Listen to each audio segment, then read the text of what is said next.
Bonjour et bienvenue dans Croisière de la mode. Arriver à entreprendre et être stable financièrement est le rêve de toutes les filles africaines. Irène est une d'entre elles qui est arrivée à créer son empire. Nayaba Style est son entreprise. Elle est directrice de Nayaba Style. Nous allons lui laisser le temps de le découvrir. Nayaba, bonsoir. Bonsoir. J'espère que vous allez bien. Nous bien. allons vous donner l'occasion de se présenter à nos spectateurs. Merci bien. Je suis Nayaba Yobo-Kwasi, directrice de la maison de couture Nayaba Style. Directrice de Nayaba Style, nous allons vous revenir tout de suite après cette publicité de Distinction Africa.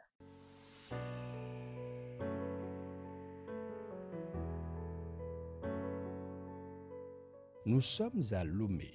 La belle capitale togolaise brille et rayonne de mille feux, nuit et jour.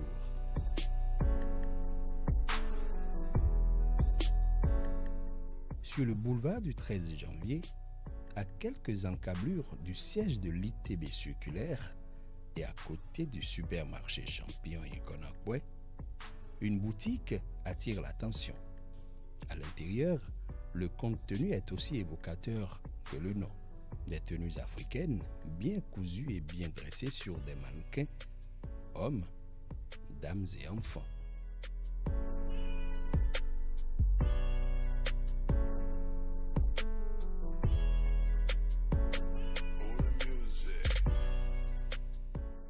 Depuis les tissus jusqu'aux différents modèles proposés, Distinction apparaît d'emblée comme le carrefour du luxe et de l'élégance à l'africaine. Goodluck, Danchiki et Agbada, trois modèles d'origine africaine, majestueusement façonnés par Africa Boss Style, cette maison de couture. Non loin de là, à environ 1 km de Distinction, le bruit des machines renseigne assez sur la constance du travail qui s'abat. Ici, plusieurs dizaines de couturiers et brodeurs travaillent sans relâche et pour cause. Il faut non seulement remplir tous les rayons de Distinction en taille des modèles, mais aussi et surtout satisfaire la forte demande de ces tenues pour les pays comme le Cameroun, le Bénin, le Niger, la Côte d'Ivoire et le Burkina Faso, mais également les autres qui se bousculent à la porte pour représenter et distribuer les produits de la marque.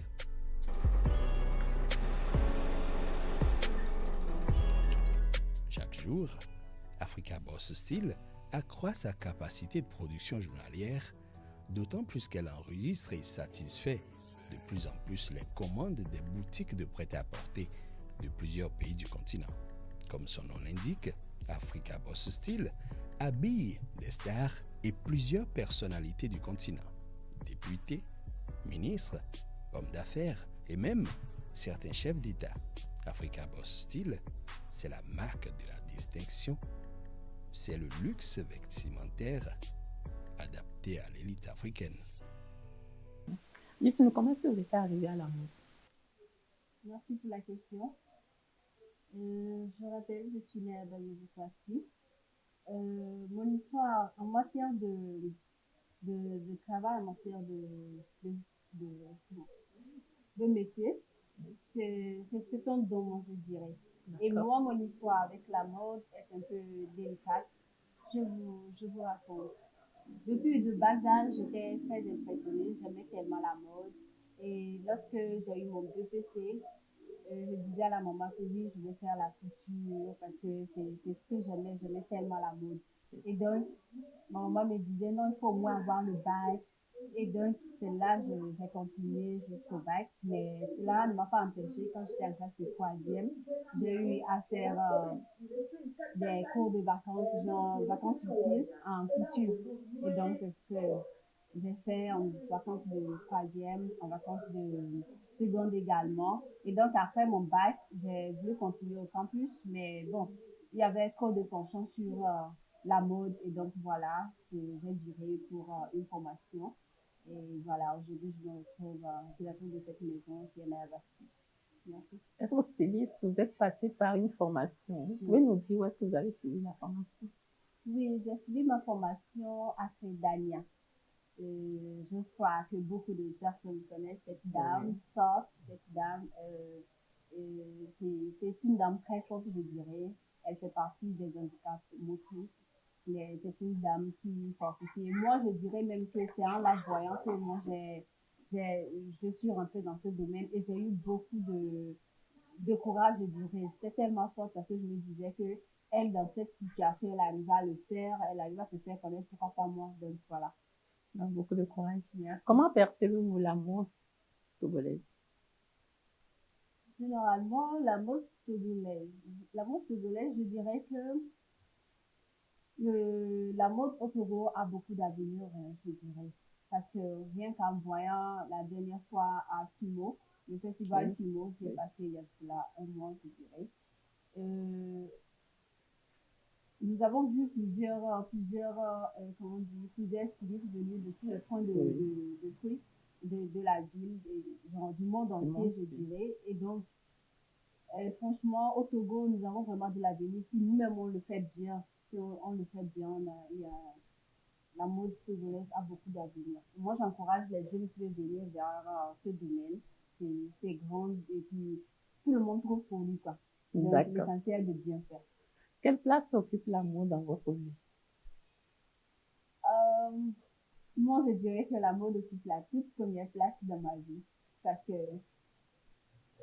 avec la mode, je me sens rassasiée. Avec la mode, j'ai tout ce que je veux. D'accord. En 2022, vous avez présenté une collection sur Angers Fashion Show qui est Nayaba. Vous pouvez nous rappeler le nom de votre collection? Oui, le nom de la collection, c'était le panafricanisme au royaume de Nayaba. D'accord, le panafricanisme au royaume de Nayaba. Qu'est-ce que vous mettez dans ce nom-là? Vous pouvez nous décortiquer un peu? Oui, bien sûr, merci. Le panafricanisme au royaume de Nayaba, pourquoi je donne ce thème à cette collection? En fait, c'est parce que l'événement en général, le acte 4 de l'édition Angers Fashion Show était l'Afrique et ses valeurs vestimentaires.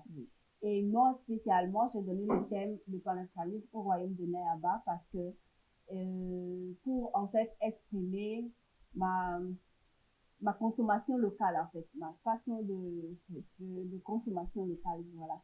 D'accord. Donc, voilà. Et puisque vous allez voir que sur ce podium, il y a eu un mixage, en fait, de tissus. Et je l'ai fait parce que le Togolais, en fait, est habitué à la mode occidentale, en fait.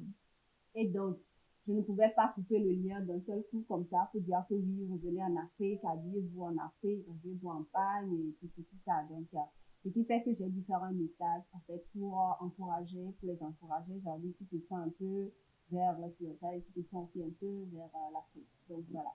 D'accord. Par rapport à ces deux approches, est-ce que vous pensez que, en tant que styliste, vous pensez que les Togolais arrivent à consommer local? Oui. Moi, je dirais que oui, les Togolais arrivent à consommer local aujourd'hui, oui. Parce que aujourd'hui, quand vous sortez dans la rue, même dans nos fiançailles et tout ça, vous allez voir que les gens maintenant font des fiançailles en tissu traditionnel, en paille et tout ça. C'est pas comme des fiançailles, même des mariages, je dirais, si je me le permets. Parce que auparavant, il n'y avait pas ce genre de tenue. Les gens n'aimaient pas trop ça, en fait. Tout le monde était dans les tissus et tout ça. Mais aujourd'hui, les gens acceptent parce que les femmes font des grands événements. Et donc, moi, je dirais que oui. Et puis, il y a aussi une prise de conscience, en fait, de la population togolaise tout entière. Parce que aujourd'hui, même quand vous allez à des événements et tout ça, vous voyez que les Togolais sont habillés en pagne et tout ça. Et donc, moi, je dirais que c'est vraiment un grand pas et c'est très encourageant pour nous, en fait. Quelle est la ligne directive de la maison Nayaba Style? Merci pour la question. La ligne directive de Nayaba Style, en vérité, c'est la nature. La Nayaba Style s'inspire de la nature. Okay. Mais je dirais que Nayaba Style a créé sa maison où, je dirais, oui, les débuts, en fait, ont coïncidé avec la consommation locale au Togo. Et donc, la consommation, moi, j'ai pris ce thème-là, j'ai tellement épousé ce thème. Et je me suis dit, oui, pourquoi pas, je suis tellement d'accord avec la consommation locale. Ce qui fait qu'aujourd'hui, dans toutes mes créations, vous pouvez voir que j'essaie de mettre un peu de naturel, en fait, oui, de quelque chose africain, en fait, parce que je me dis qu'il ne faut pas trop partir comme ça parce que l'Afrique a ses valeurs aussi et tout ça. Et donc, à chaque fois, j'essaie de mettre en valeur des choses africaines sur toutes mes feuilles. Donc, voilà. Merci. Quelles sont les difficultés que vous rencontrez au quotidien dans votre métier? Ou bien vous pensez que vous n'avez pas de difficultés? Je ne dirais pas qu'il n'y a pas de difficultés parce que dans tout domaine, il y a des difficultés. Et donc, spécialement, moi, de mon côté, c'est, je dirais, le manque de consommateurs. Il n'y a pas assez de consommateurs au Togo et tout ça. Mais les Togolais, nous faisons le mieux, en fait, pour les créations. Nous faisons tellement de notre mieux, je dirais. Bon, en fait, je ne vais pas attendre que quelqu'un d'autre vienne m'encourager et tout ça. Mais je dirais que nous, on fait de notre mieux, mais c'est le manque, en fait, comment on dit, de personnes d'encouragement, en fait. Et quand je parle d'encouragement, je parle de consommateurs. Donc, voilà. Parce que tu peux beau créer, s'il n'y a pas de consommateurs, ça n'aura pas de valeur. Il faut quelqu'un qui valorise cela. Donc, voilà, c'est ce qui va nous empêcher normalement à faire mieux. Mais je pense que ce sont des problèmes. C'est un problème qui tend vers... nous avons des approches de solutions via les réseaux sociaux parce qu'aujourd'hui, nous avons les réseaux sociaux tels que TikTok, Facebook et tout ça là, qui nous permet de faire la publicité, qui nous permet d'avoir des clients dans d'autres pays, dans des autres continents et tout ça. Donc, je pense qu'il y a vraiment de l'avenir et c'est encourageant. Là, je voulais en venir là. Est-ce que vous pensez que le stylisme est un métier d'avenir? Oui, je dirais oui. Le stylisme est un métier d'avenir parce que nous pouvons voir quelques-uns de nos trucs. Nous allons voir que même dans les pays occidentaux aujourd'hui, il y a des créateurs togolais qui arrivent même à vendre des feuillets à des prix pas possibles, en fait. Et lorsque tu vois cela, tu te dis, il faut que j'arrive là-bas. Et donc, dans tout domaine où il y a en fait une échelle, c'est-à-dire que ça a de l'avenir. C'est pas si D'accord. Vous avez dit dans votre intervention tout de suite qu'il y a certains qui arrivent à vendre leurs produits à des prix pas possibles. Comment est-ce qu'un styliste peut en arriver là? Vous pensez quelles sont les stratégies qu'il peut mettre en place pour pouvoir y arriver? En fait, il n'y a pas mille chemins, c'est le travail bien fait. D'accord. Quelles sont vos perspectives à venir? Est-ce que vous avez des rêves, vous avez des choses que vous devez faire dans l'avenir par rapport à votre métier? Merci pour la question. Mes perspectives d'avenir, oui. Et bon, moi, je n'ai pas beaucoup de perspectives. La maison n'a pas beaucoup de perspectives, mais j'ai sans doute parce il y a deux points. Le premier point est